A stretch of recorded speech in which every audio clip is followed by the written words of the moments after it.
दोस्तों नमस्कार। Krishna GS classes में आपका स्वागत है।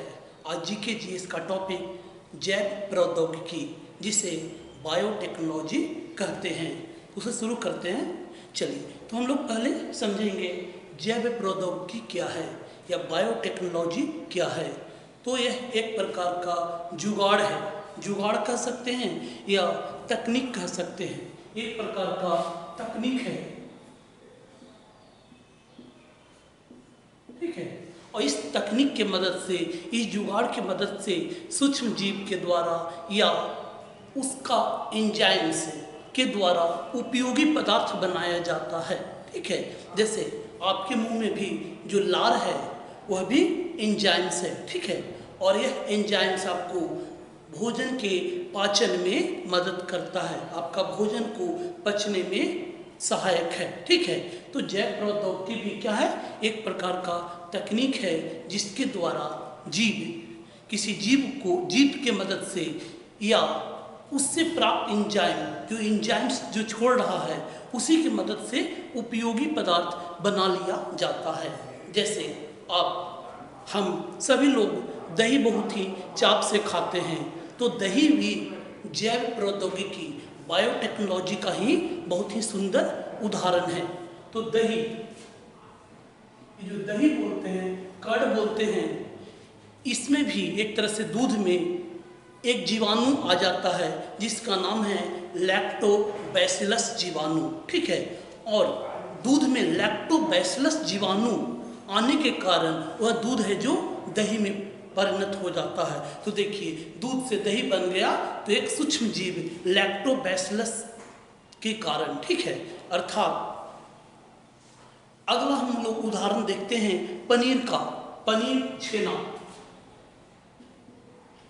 तो जो पनीर है या छेना जो हम लोग खाते हैं वह भी जैव प्रौद्योगिकी का ही उदाहरण है। उसमें जो सूक्ष्म जीव आता है वह है कवक, ठीक है। और उस कवक का नाम है पेनिसिलियम, ठीक है। जो हम लोग छेना के पानी घर में रखते हैं और जब भी हम लोग को छेना फाड़ने का ज़रूरत होता है तो दूध में हम लोग उसी कवक को डाल देते हैं, पेनिसिलियम नामक कवक के। तो जीव की मदद से एक तरह से छेना फट जाता है, ठीक है। छेना में वह परिणत हो जाता है। उसी तरह अभी टीका अभियान चल रहा है, कोरोना महामारी के लेकर टीका अभियान बहुत ही व्यापक रूप से चलाया जा रहा है, भारत में भी और विभिन्न देशों में भी, ठीक है। क्योंकि कोरोना है जो विश्वव्यापी महामारी है। तो ये जो टीका, जो कोरोना का जो टीका है कुछ नहीं है दोस्तों, इसमें कोरोना के ही विषाणु को डाला गया है और हमारे शरीर में डाल दिया जाता है, ठीक है। और इसी विषाणु के चलते हमारा शरीर है जो एक प्रतिरोधक क्षमता विकसित कर लेता है। फिर यदि कोरोना किसी तरह से हमारे शरीर में प्रवेश करेगा तो मारा जाएगा। तो टीका, ठीक है। तो टीका जिसे वैक्सीन बोलते हैं इंग्लिश में, टीका में भी आप देख रहे हैं कि उसी जीव का रोगाणु जिससे आपको रोग होता है उसी का एक तरह से रोगाणु आपके शरीर में प्रवेश कराया जाता है। तो जैव प्रौद्योगिकी से आप देख रहे हैं कि बहुत सारा एक तरह से फायदा गिनाया जा सकता है। जैसे आप चावल के बारे में, चावल में मुख्य रूप से कार्बोहाइड्रेट पाया जाता है, ठीक है। लेकिन एक चावल ऐसा है जिसमें विटामिन ए का प्रचुर स्रोत है, उसमें भरपूर मात्रा में विटामिन ए, अर्थात उस चावल को खाइएगा तो आपका आँख का रोशनी बहुत ही अच्छा रहेगा, क्योंकि विटामिन ए है जो आँख के रोशनी के लिए मददगार होता है। तो उस चावल का नाम है सुनहला चावल, सुनहला चावल।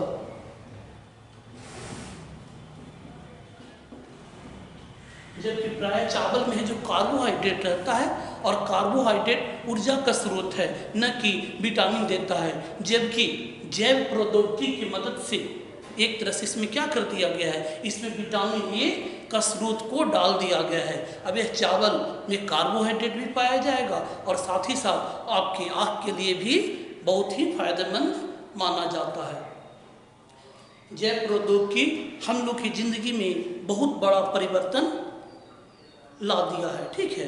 चाहे आप टीका का चर्चा कीजिए या खाने का दूध, दही, ठीक है, छेना, इस सब में चर्चा करते हैं। या अभी बहुत सारा पराजिनी फसल भी मार्केट में आ रहा है, ठीक है, और उस पराजिनी फसल का उत्पादन बहुत ज़्यादा रहता है क्योंकि उसमें भी जैव प्रौद्योगिकी का ही इस्तेमाल किया जाता है। लेकिन दुर्भाग्यवश से दोस्तों इसका कुछ गलत उपयोग भी किया जा रहा है। ऐसा माना जाता है कि जो चावल है वो एशिया में हजारों साल पहले से एक तरह से उपभोग किया जाता था और एशिया महाद्वीप है वहाँ का ही उत्पन्न है, ठीक है। ये जो चावल आप एशिया महाद्वीप या भारत का चर्चा कीजिए तो हजारों वर्षों से हम लोग चावल खाते आ रहे हैं, ठीक है।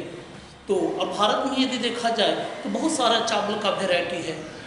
आप मंसूरी चावल देखिएगा, बोना चावल देखिएगा, ठीक है, कनक चावल देखिएगा, तो तरह तरह के चावल का वैरायटी है।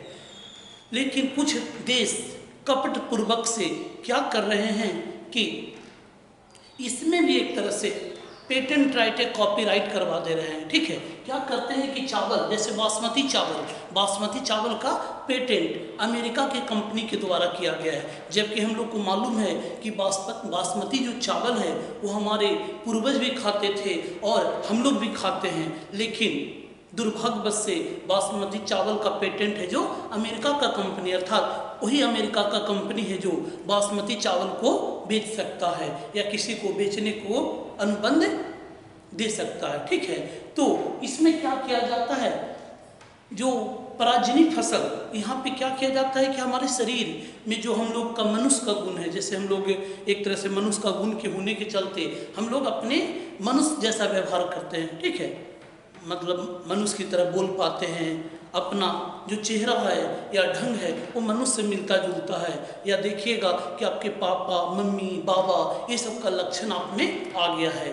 तो इसमें क्या किया जाता है कि जो जीन ही है जो इस तरह का काम करता है, जीन ही है जो अनुवांशिकी का वाहक माना जाता है, अर्थात गुणों को एक तरह से जो हमारे मम्मी पापा का गुण है या मनुष्य का जो गुण है वो जीन के द्वारा ही एक तरह से हम लोग में प्रवेश करता है। तो यहाँ पे पराजिनी फसल में क्या कर दिया जाता है कि जो चावल है वो अमेरिका का चावल को बासमती चावल, ठीक है, जैसे देखिए यहाँ पे क्या हो जाता है कि जैसे जीन का एक ढांचा है और इस जीन के ढांचा में एक तरह से इस तरह से अलग अलग तरह के गुण हैं, ठीक है। तो कुछ गुण तो बाहर का मतलब विदेशी जो खाद्य चावल है उससे ले लिया जाता है और कुछ चावल है जो अच्छे जो गुण हैं वो बासमती बहुत ही सुगंधित चावल है, बहुत ही मुलायम, खाने में बहुत ही मुलायम लगता है, कुछ गुण उसका ले लिया जाता है और ये दोनों गुण को मिक्स कर दिया जाता है, ठीक है। अच्छे जो भी गुण है उसको मिक्स करके और एक पराजिनी फसल का उत्पादन किया जाता है जिसे हम लोग हाइब्रिड क्रॉप्स भी कहते हैं। तो इस तरह से आप देख रहे हैं कि बहुत सारा एक तरह से परिवर्तन हो रहा है। या हम लोग का ज़िंदगी में, हम लोग का जो ज़िंदगी है उसमें बायोटेक्नोलॉजी का बहुत ही महत्व है। तो चलिए हम लोग देखते हैं कुछ बायोटेक्नोलॉजी की मदद से, जैव प्रौद्योगिकी की मदद से क्या क्या एक तरह से समाज में एक तरह से उसका असर पड़ता है, ठीक है।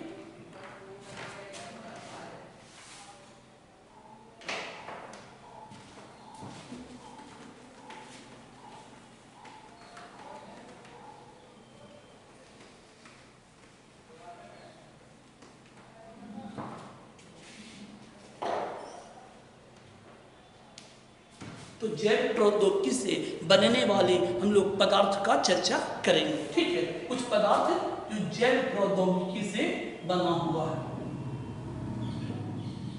पहला है एंटीबायोटिक मेडिसिन, ठीक है, एंटीबायोटिक मेडिसिन जिसे हिंदी में प्रतिजैविक औषधि कहते हैं, प्रतिजैविक औषधि,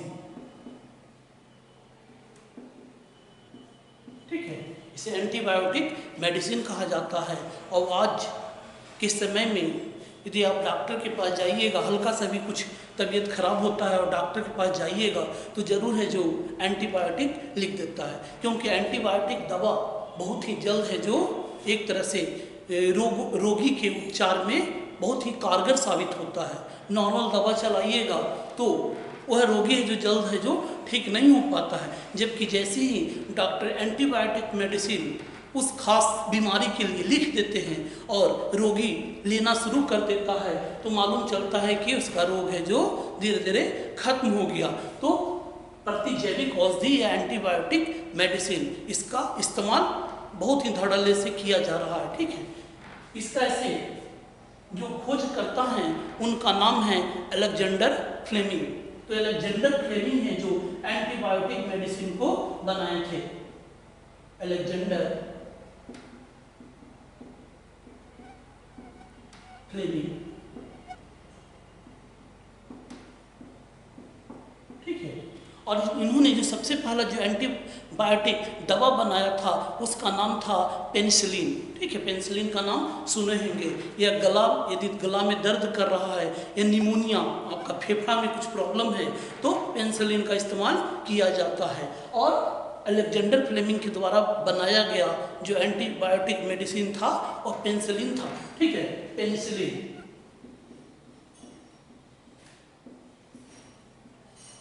जो कि कवक के द्वारा बनाया गया था, कवक पौधा के द्वारा बनाया गया था, ठीक है।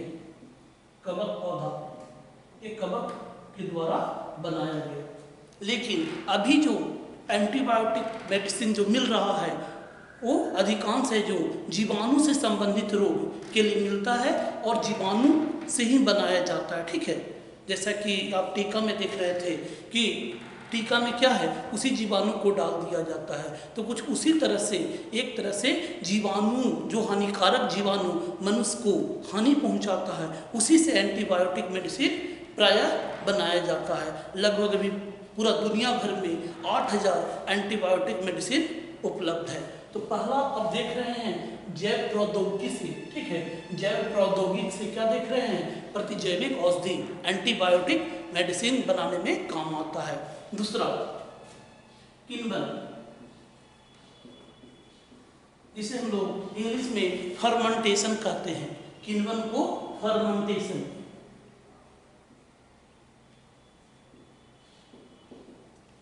देखिए हम आपको जब परिभाषा बताए थे जैव प्रौद्योगिकी का, तो जो जैव प्रौद्योगिकी के द्वारा जो उत्पाद बनाया जाएगा, जो पदार्थ बनाया जाएगा, वो जीव से बनाया जाता है या उसके एंजाइम से बनाया जाता है। जैसे हम आपको बताएं कि जो आपका जो लार है वो भी एक प्रकार का एंजाइम से, ठीक है, एंजाइम से।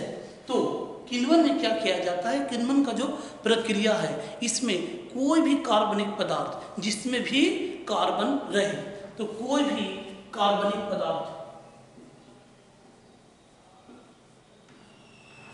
जैसे आपका चावल में भी कार्बोहाइड्रेट होता है, कार्बन की मात्रा पाई जाती है। यदि चावल में क्या हो जाता है कि कुछ दिन चावल को छोड़ दीजिएगा तो चावल है जो पाउडर की तरह दिखता है, ठीक है। अर्थात कुछ जीव आते हैं, जीवाणु आते हैं और अपना एंजाइम्स को छोड़ देने के कारण कुछ पदार्थ जो मुंह से छोड़ देते हैं, जिसके चलते वह चावल या जो कार्बनिक पदार्थ था वो बन जाता है आपका इथाइल अल्कोहल में, ठीक है। कौन सब चीज में बन जाएगा, इथाइल अल्कोहल। और इथाइल अल्कोहल का उपयोग वर्तमान में ईंधन के रूप में किया जाता है। हम लोग को मालूम है कि ईंधन जो एक तरह से पेट्रोलियम है, डीजल है, इसकी मात्रा दिन पे दिन घटते जा रही है। इसी कारण इथाइल अल्कोहल, गन्ना से इथाइल अल्कोहल का भी इस्तेमाल किया जाता है। हाल फिलहाल में हमारे जो प्रधानमंत्री हैं नरेंद्र मोदी, वो भी घोषणा किए हैं कि गन्ना के द्वारा इथेनॉल का उत्पादन किया जाएगा, ठीक है। क्योंकि गन्ना भी एक कार्बनिक पदार्थ है, उसमें भी कार्बन होता है और उसमें भी जीवाणु के एंजाइम्स की मदद से उसे इथाइल अल्कोहल में बदल दिया जाएगा और यह इथाइल अल्कोहल को पेट्रोल में मिला दिया जाएगा, जिसके चलते हम लोग पेट्रोल ज़्यादा आयात नहीं करेंगे। नहीं तो भारत का बहुत सारा पैसा है जो मतलब एक तरह से खनिज तेल, पेट्रोलियम पदार्थ के लिए बर्बाद हो जाता है, ठीक है। यदि अपने देश में बनेगा तो स्वाभाविक है कि अपने देश के लोगों को नौकरी भी मिलेगा और अपना देश में यह पैसा भी रह जाएगा। ये बहुत ही अच्छी पहल है। तो एक तरह से किण्वन। चलिए और देखते हैं हम लोग जैविक पदार्थ का अलग अलग उपयोग। तीसरा हम लोग देखते हैं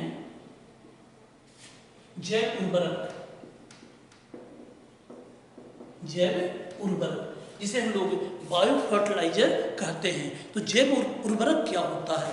तो आप देखते होंगे कि सुने होंगे अपने पापा मम्मी से, जिनके पास भी खेती होगा, ठीक है, कि एक ही फसल का उत्पादन खेत में हमेशा नहीं करना चाहिए। यदि एक फसल का उत्पादन मात्र करते हैं तो दिन पे दिन उस खेत का जो क्षमता है, उर्वरक क्षमता जो होता है, वो घटते चली जाती है, ठीक है। तो हम लोग फसल चक्र का इस्तेमाल करते हैं, कभी चावल रोप दिए, फिर गेहूं रोप दिए, फिर दलहन रोप दिए, ठीक है, अलग अलग फसल को रोपा जाता है। तो खास करके दलहनी जो फसल होता है, ठीक है, दलहनी फसल जो होता है वो जैव प्रौद्योगिकी का एक तरह से टेक्निक यहाँ पे काम आता है। इसमें क्या होता है कि दलहनी फसल में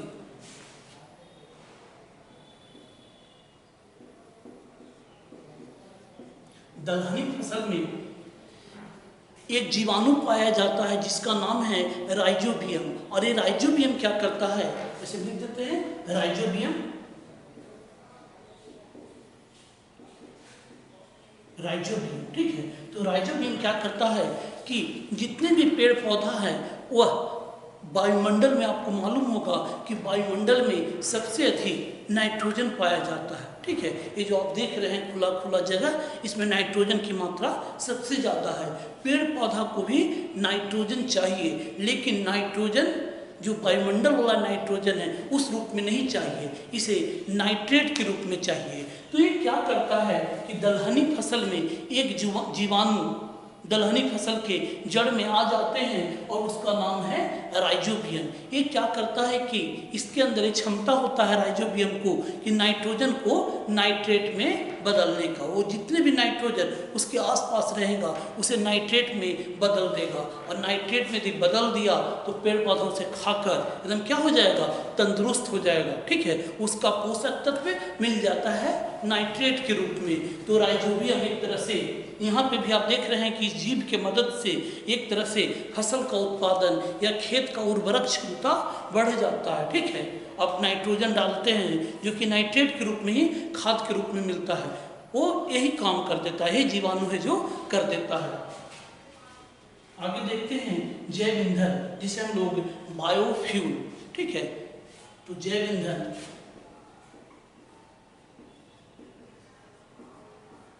जैव ईंधन या बायोफ्यूल, इसमें क्या होता है कि जो जीव होते हैं, यदि जीव मर जाते हैं और उस जीव मरने के बाद उसका मतलब शरीर को हम लोग क्या कर देते हैं, उसको दबा देते हैं, मिट्टी ये सब से दब जाता है, और दबने के बाद कुछ गैस है जो उससे निकलता है, ठीक है। उससे जो अपघटन का क्रिया होता है वो सड़ने लगता है, और सड़ने के परिणाम स्वरूप उससे गैस निकलता है। अर्थात जीव के मरने पे एक तरह से क्या हो जाता है कि उससे अपघटन की प्रक्रिया में मीथेन, SO2 एवं अन्य गैस है जो उससे निकलता है, ठीक है।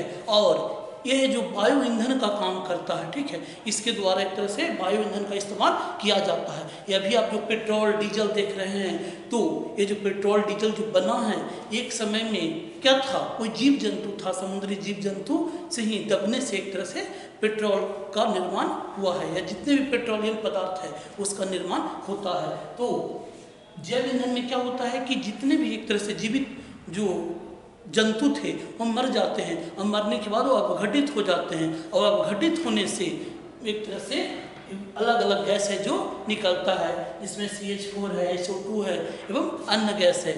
ऐसे वायु ईंधन में CH4, जिसे आप मीथेन कहते हैं, ठीक है, मीथेन ये सबसे ज़्यादा रहता है। मीथेन की जो मात्रा रहता है 70% रहता है, और इसी मीथेन को हम लोग एक तरह से ईंधन के रूप में इस्तेमाल करते हैं। या आप गांव में देखते होंगे गोबर गैस प्लांट, तो गोबर गैस प्लांट में गोबर को डाल दिया जाता है, और वही गोबर सड़ने से एक तरह से अपघटन होने से मीथेन बनाती है, बहुत भारी मात्रा में मीथेन बनाती है। और उसी गोबर गैस प्लांट से तरह तरह के काम है जो आपके घर में होता है, जैसे ईंधन का काम, गोबर गैस चूल्हा बन जाता है, उसी तरह से लाइटिंग या तरह तरह के काम में उसका उपयोग लाया जाता है। चलिए और आगे देखते हैं कुछ अनुपयोग।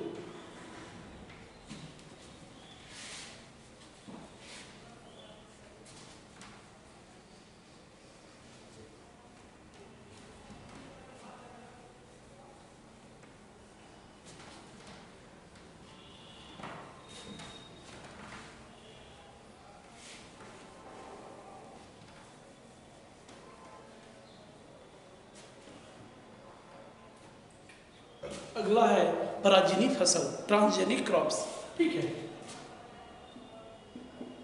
और अन्य पदार्थ में हम लोग देखते हैं पराजीनी फसल।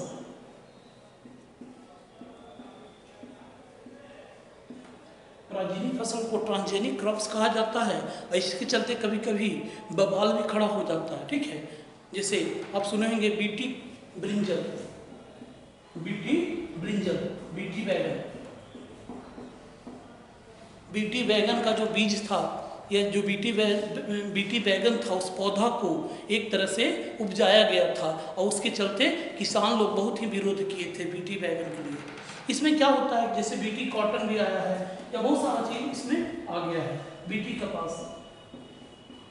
इसमें क्या होता है कि जैसे आप कपास देखे होंगे, कपास का जो फूल निकलता है, तो पहले क्या होता था कि कपास का फूल में कीड़ा है जो कपास के फूल को बर्बाद कर देता था। तो एक जीव, ठीक है, उस जीव का नाम है बीटी। उस बीटी को कपास के जो बीज है उसके साथ जोड़ दिया गया है, ठीक है, उसके साथ जोड़ दिया गया है या जीन में उसके परिवर्तित कर दिया गया है। और बीटी का भी एक तरह से जो बीटी जीव है उसका भी गुण है जो उस कपास के जो बीज है उसमें डाला गया है, जिसके जरिए क्या होता है कि जब कपास का पौधा एक तरह से खिलता है, फूल देता है, तो उसका फूल पे कीड़ा लगने की संभावना बहुत ही कम हो जाती है, क्योंकि ये जो बीटी जो जीवाणु है वो कीड़ा को पनपने नहीं देता है। वैसा ही जीव बैगन पे किया गया था, टमाटर पे किया गया है या बहुत सारे पदार्थ पे किया गया है। तो उससे क्या होता है कि जो फसल में जो कीड़ा लगता है वो कीड़ा है जो लगने की संभावना नगण्य हो जाती है या कम जाती है। या अभी आप देखते होंगे टमाटर, तो टमाटर आप देखते हैं कि जो पहले आप जो टमाटर खाते थे तो बहुत ही गुलगुल करता होगा, लेकिन अब कड़ा टमाटर, ठीक है, जो कि बहुत दिनों तक एक तरह से सुरक्षित रह सकता है, तो उस तरह का भी टमाटर चल रहा है। वो भी एक तरह से पराजीनी फसल का ही उदाहरण है, ठीक है, पराजीनी फसल का ही उदाहरण है। उसी तरह से और प्रदूषण भी कम करने में, खास करके जल प्रदूषण आप सुने होंगे कि मुंबई है, मुंबई में महाराष्ट्र के जो मुंबई का जो बंदरगाह है वहाँ पर एक टैंकर, जो जहाज का जो टैंकर था वो तेल लेकर, पेट्रोलियम तेल लेकर आ रहा था और अचानक क्या होता है कि उसके जो टैंकर में छिद्र हो जाता है, जिसके चलते तेल का रिसाव हो जाता है। अब बताइए, जब तेल आ जाएगा पानी में तो समुद्र के अंदर बहुत सारे जीव रहते हैं, वो सब क्या हो जाएंगे, मरना शुरू हो जाते हैं। तो उसमें भी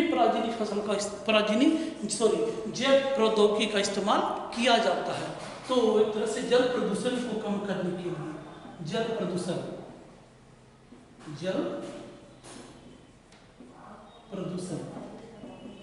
ठीक है। तो इसमें क्या किया जाता है कि एक जीवाणु है जिसका नाम है सुपरबग। ये सुपरबग क्या करता है, तेल खाता है, तेल खाने वाला है। जिधर भी सुपरबग को बैठा दीजिएगा तो आसपास का सभी तेल को छट कर जाता है। तो क्या किया जाता है कि जब उस तरह का नौबत आ गया है कि तेल है जो समुद्र में बहुत ज़्यादा पड़ा हुआ है, जिसके चलते समुद्री जीव है जो मर सकते हैं, और समुद्र में जब समुद्री जीव मरेंगे तो प्रदूषण की भी संभावना बहुत ज़्यादा बढ़ जाती है। तो क्या किया जाता है कि सुपरबग जीवाणु को उस तेल के क्षेत्र में जहाँ भी तेल गिरा उसको छोड़ दिया जाता है, ताकि आसानी से उस तेल को सफाया किया जा सके, ठीक है। तो सुपरबग जो है जो एक तरह से तेल को खाने वाला जीवाणु है। थैंक यू फ्रेंड, फिर मिलते हैं अगले वीडियो में।